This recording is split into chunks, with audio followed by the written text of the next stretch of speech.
Andre,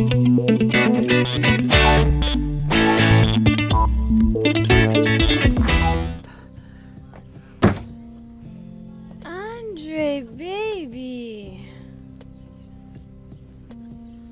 What happened to you?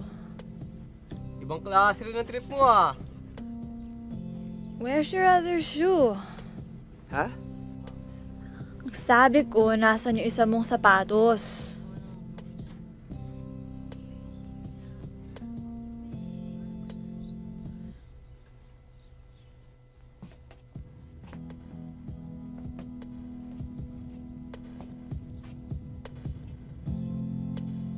Oh, akala ko pa sabay tayo mag-shower.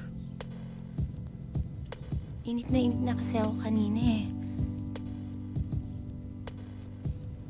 I want to make a baby. Cholo, baka magising si Ayan. Eh, dito na lang tayo. Cholo!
Viveka, anong ginagawa mo dito?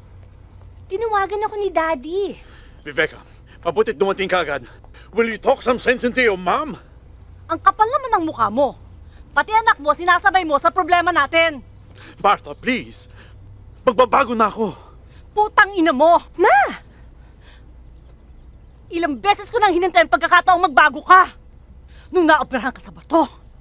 Nung namatay ang kapatid mo. Nung dumating ang papa. Pati na rin si Mana Santa. Pati na rin ang EDSA 2. Lahat ng pagkakataon para magbago ka. Pero ano? Wala! Putang ina mo! Tuloy-tuloy pa rin yung panloloko mo sa akin! Sige, hiwalayan mo ako. Ma, Saan ka Pa, pupunta? please! Sa palagay mo, baka magsisimula ka uli. Matatanda na tayo, Martha. Sa gustuhin mo man o hindi, mabubulok tayo sa isa't isa. Hindi! Hindi, Fernan. Mabubulok ka ng mag-isa mo!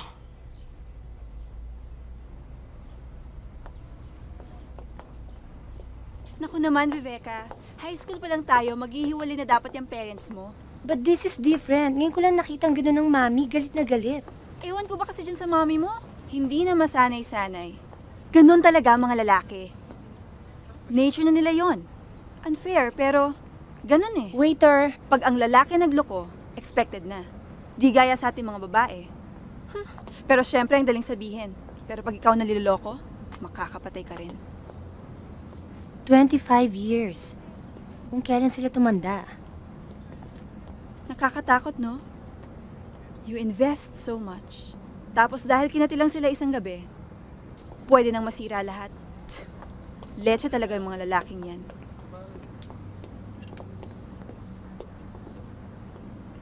Ano ba? Saturday na Saturday, nag-a-angst tayo dito. May gagawin ka ba mamaya? Wala naman. Nasa meeting pa si Cholo. Good! Lika, gimik tayo? Hindi pa ba gimmick tong ginagawa natin? Ano ba? Pang matrona kaya tong ginagawa natin? Lika, may alam akong lugar.